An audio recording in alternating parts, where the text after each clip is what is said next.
Men Pardayev Alyor Do'stnazarovich, O'zbekiston JTL mas'uliyati cheklangan jamiyatining muntazam texnik xizmat ko'rsatish bo'limida ishlab kelmoqdaman.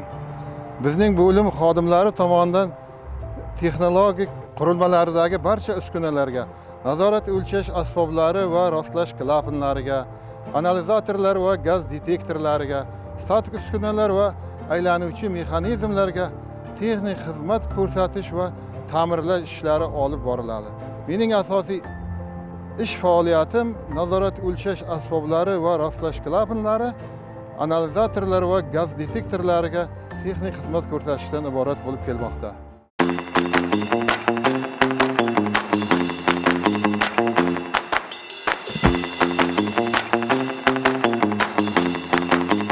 O'zingizga ma'lumki, Sho'rtan gaz kimyo majmuasi 1998-2001 yillarda qurilish ishlari amalga oshirilgan. Shu munosabat bilan barcha zavodlarda bo'lgani kabi, ya'ni kadrlarni tayyorlash maqsadida zavod foydalanish topshirishdan ancha oldin kadrlar tayyorlash programmasiga asosan mutaxassislar taklif etildi. Shu munosabat bilan men Pardayev Alyor Do'stnazarovich bilan 2000-yildan beri mehnat faoliyat yuritib keldim. 2000 va 2002-yillar atrofida Alyor Do'stnazarovich Sho'rtan gaz kimyo majmuasi nazorat o'lchov asboblari va avtomatlashtirish yo'nalishi bo'yicha zavodda o'quv programmasi orqali mehnat faoliyatini olib borishni boshlagan. 2002-yildan to 2017-yilgacha o'sha Sho'rtan gaz kimyo majmuasida Alyor Do'stnazarovich nazorat o'lchov asboblari yo'nalishida turli xil lavozimlarda, ya'ni ishchi xodim darajasidan yetuk bir mutaxassis, muhandis, master lavozimlarigacha faoliyat yuritdi. Ya'ni biz u bilan 15 yil davomida mana shu zavodda birga mehnat faoliyat yuritib kelganmiz. 2017-yildan O'zbekiston JTL zavodida ishga tushirish munosabati bilan bir qator mutaxassislar, ya'ni Sho'rtan gaz kimyo majmuasida yaxshi bilimga, o'z tajribaga, katta tajribaga ega bo'lgan xodimlarni biz O'zbekiston JTL zavodiga ishga qo'shish, keyin ekspluatatsiya qilish bo'yicha mutaxassislarni yubordik. O'sha mutaxassislar qatorida Pardayev ham, ya'ni Alyor Do'stnazarovich 2017-yildan boshlab O'zbekiston JTL zavodida o'z mehnat faoliyatini olib bormoqda.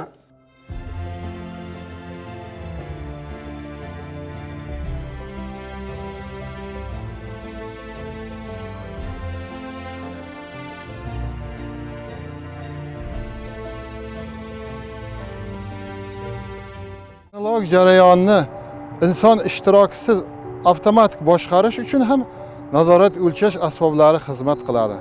Texnologik jarayonda asosan bosim farqi, temperatura, sarf, satig', vibratsiya kattaliklari o'lchanadi. Mahsulotlar tarkibi va sifati analiz qilib boriladi. O'lchash asboblari ushbu kattaliklarni va analiz natijalarini shkala tarzida yoki elektr signaliga aylantirib, raqamli tarzda ko'rsatib beradi va boshqaruv kontrollerlariga uzatadi. Mana shu olingan ma'lumotlar asosida texnologik jarayon avtomatik nazorat qilinadi va boshqarib boriladi. Oilada 5 o'g'il, 4 qiz, otam, onam jami 11 kishi bo'lganmiz. Onam Rahmonova Xursand uy bekasi bo'lganlar. Otam Pardayev Do'stnazar dizel generatorlari bo'yicha elektromexanik bo'lgan. Keyinchalik mexanizator bo'lib ishlagan. Biz oilada texnikaga bog'liq ishlarni ko'p bajarganligimiz sababli biz aka-ukalar otamizdan yoshlikdan texnik ta'lim o'rganganmiz. 1979-1989 yillar oralig'ida G'uzor tumanidagi 5-o'rta maktabda ta'lim olganman. Maktabimizda boshlang'ich ta'limdan, fizika, matematika fanlaridan yaxshi dars berishgan. Ustozlarimizdan Qurbonov Nusur domla, Qiyomova Mag'firat opa, Umarov Suvan domla, Umarov Ernazir domla kabi hurmatli ustozlar ta'lim berishgan. 1989-yilda maktabni bitirib, Qarshi muhandislik iqtisodiyot institutiga o'qishga kirdim. Institutda ham bizga yaxshi ta'lim berishgan. Chizma geometriya, nazariy mexanika, materiallar qarshiligi, mashina detallari, gidravlika kabi fanlardan ta'lim olganmiz. 1-kursdan to 5-kursgacha qo'limizdan vatman qog'oz, millimetrovka, rolikli lineyka, reshina kabi asboblar tushmagan. Ayrim fanlardan hatto 10 tagacha vatman qog'ozda chizma chizib imtihon topshirganmiz. Ustozlarimiz ham juda yaxshi ta'lim berishgan. Mels Akramov, Asqar Muhammadiyev, Chora Aslanov, Tuyg'un Aliqulov, Sattor Aliqulov kabi, Zoir Uzoqov kabi hurmatli ustozlardan ta'lim olganmiz. 1994-yilda institutni tamomlab kelganimdan keyin paxta tozalash zavodida mashinist bo'lib ishladim. 2000-yilda Sho'rtan gaz kimyo majmuasiga hujjat topshirib, suhbat asosida ishga qabul qilindim. Nazorat o'lchash asboblari va avtomatlashtirish sexining rostlash klapanlariga xizmat ko'rsatish guruhida 2-razryadli slesarlikdan ish boshlaganman. 2002-yildan boshlab energoresurslar va tovar xomashyo sexidagi nazorat o'lchash asboblariga xizmat ko'rsatish guruhi masteri vazifasida ishladim. Studentlik oltin davrim deganlaridek, kasbiy faoliyatimda Sho'rtan gaz kimyo majmuasida ishlagan davrimni oltin davrimga tenglashtirsam ardiydi. Chunki ushbu zavodda ko'p ilm o'rgandik, tajriba orttirdik. Yaxshi hamkasblar bilan yelkama-yelka bo'lib ishladik. Sho'rtan gaz kimyo majmuasi metan gazini qayta ishlash natijasida sintetik suyuq yog'ilg'i ishlab chiqarish O'zbekiston JTL loyihasi ishlari 2017-yilda jadallashib ketdi. Barcha sohalarda kerakli mutaxassislar jalb qilina boshladi.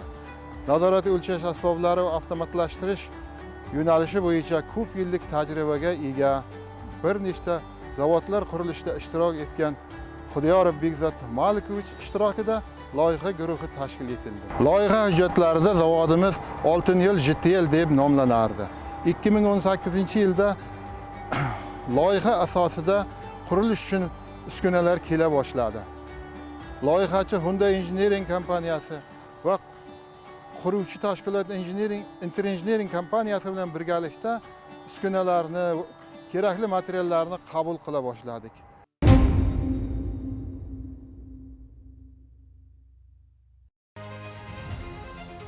Aliyor Do'stunzarishni bitta xislati haqida gapirib o'tmoqchiman.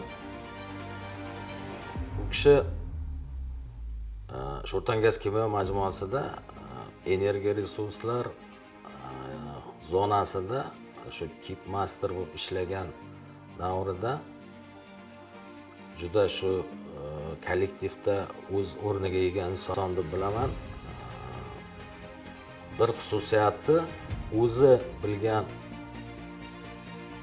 bilimlarini, tajribasini o'zini yonida yurgan asbobsozlarga erinmasdan tushuntirardi.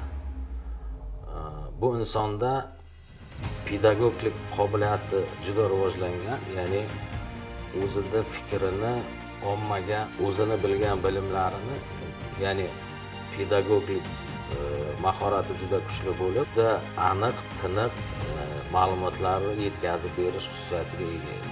Men shu inson bilan shuncha yil birga faoliyat yuritganimdan xursandman.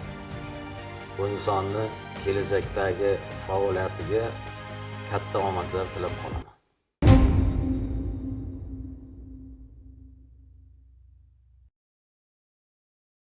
Bu soha bo'yicha ishlamoqchi bo'lgan yoshlarimizga shuni aytmoqchi edimki, avvalambor ta'lim olayotgan vaqtidan boshlab nazorat o'lchash asboblari va avtomatlashtirish sohasi bo'yicha nazariy bilimlarini yaxshi olish kerak.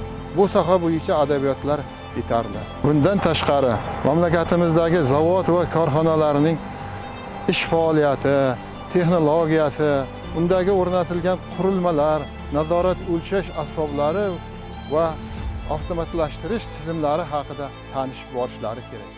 Yana shuni ham aytmoqchi edimki, inson o'z mehnatini ham, boshqalar mehnatini ham qadrlashi kerak. Biz yolg'iz hech narsaga erisha olmasligimiz, har bir yutug'imizda boshqalarning, ustozlar, hamkasblar va oila a'zolarimizning ham albatta hissasi borligini unutmasligimiz kerak. Men o'zim bajardim degan inson qattiq adashadi. Halol mehnat va ilm bilan ko'zga ko'ringan yaxshi. 18 yil Sho'rtangaz kimyo majmuasida ishladim. 7 yildagi faoliyatimga ham 9 yil bo'libdi. Ko'p yillik tajribamdan shuni guvohi bo'ldimki, yaxshi mehnat qilgan, o'qigan insonlar hurmatga ega bo'ldi. Mayli qandaydir mukofot olmasin, lekin o'z hurmatli o'rniga ega bo'lish ham bu yaxshi mukofot deb o'ylayman.